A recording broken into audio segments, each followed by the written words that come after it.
What is the greatest commitment you can make while here on planet Earth? That's the kind of question I want to for us to explore and ask together. And oftentimes we probably think we know, don't we? Immediately the answer to that. What we'd die for. It's our country. It's our family. It's a religious or political ideology or belief or position. But is that really the truth of our heart? Is the question, what can we really commit to? What's that one thing, our greatest commitment?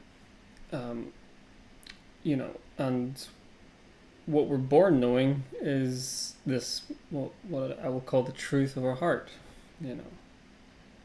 And what we learn are lots of concepts about that, or lots of ideas about what that means. So we'll explore that. And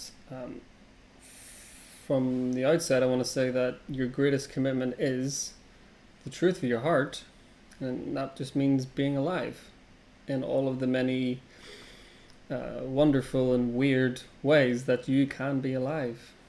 You know, so that includes lots of aspects of your life that have been ignored, that have been neglected, that have been split off by this process that we call life.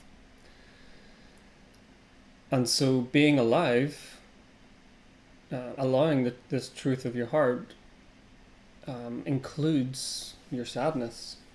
To put it quite simply, sadness is not less alive than happiness. Happiness is not more alive than sadness. But we learn this, don't we? We learn that, and once we think that, once we take on that kind of conceptual reality, we begin to pursue it, through those little commitments, of of our life, which we then see as our big commitments, right? Family, country, political party, whatever.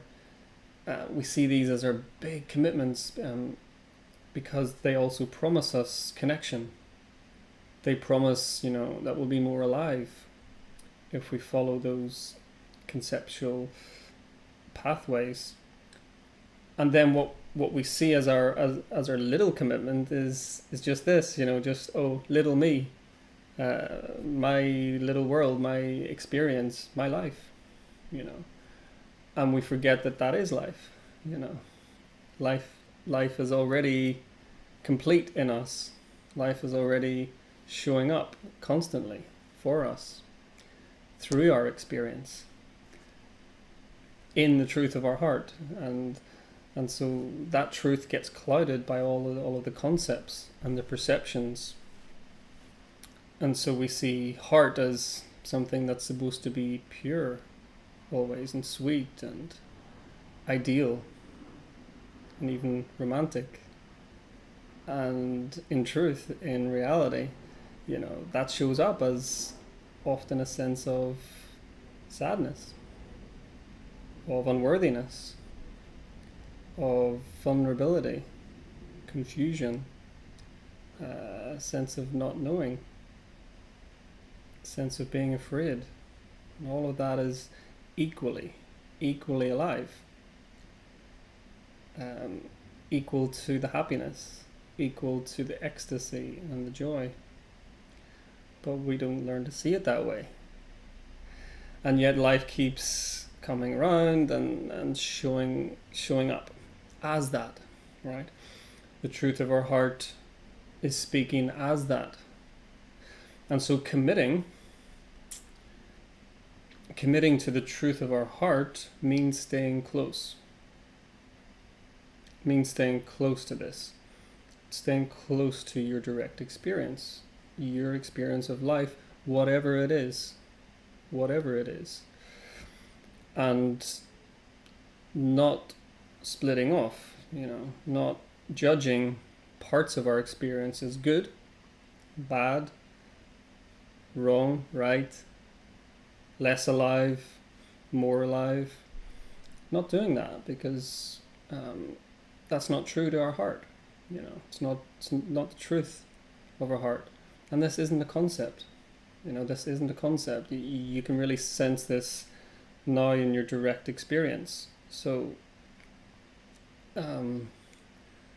staying close to the truth of your heart, committing to this, is huge. It's huge, because you're meeting these areas of your life that have been neglected, that you have said goodbye to, and they keep coming around again, looking for that welcome, looking for that holding, that embrace that only you can give, because this is part of your life. Only you can re-embrace, those aspects that have been denied. And so this is not only our greatest commitment, this is also our greatest longing, isn't it? To show up for life without judgment, to show up for life in all of our vulnerability, without fear of that not being recognized, not being seen. So, what a gift to ourselves. What a gift to humanity and the world, ultimately, for us to make this commitment to staying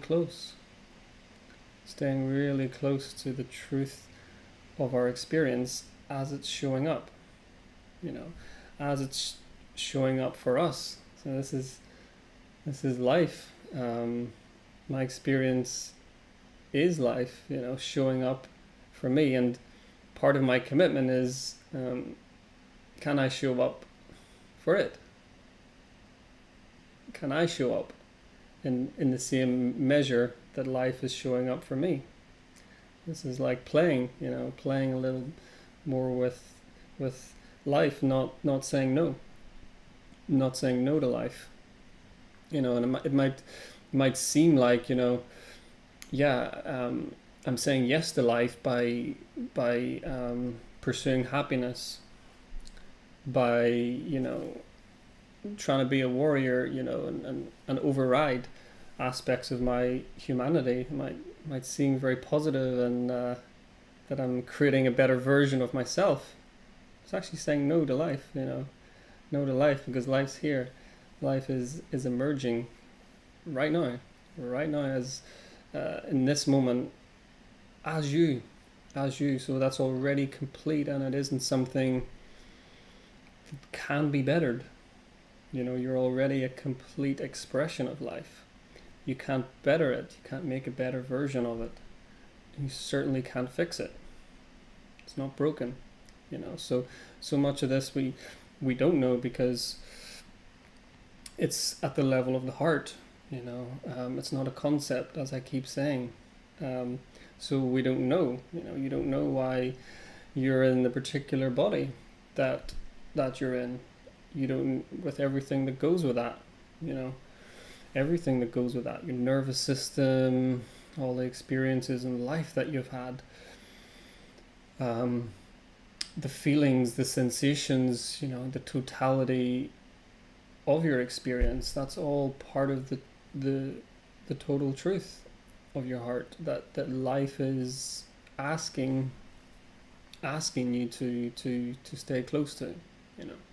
Will you commit to this truth, the truth of you, the truth of you, and everything that goes with that,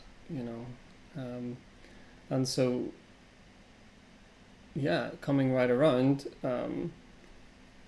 this is our big commitment to staying alive, to being alive, in all of the many wonderful and weird ways that you can be alive. That's your big commitment.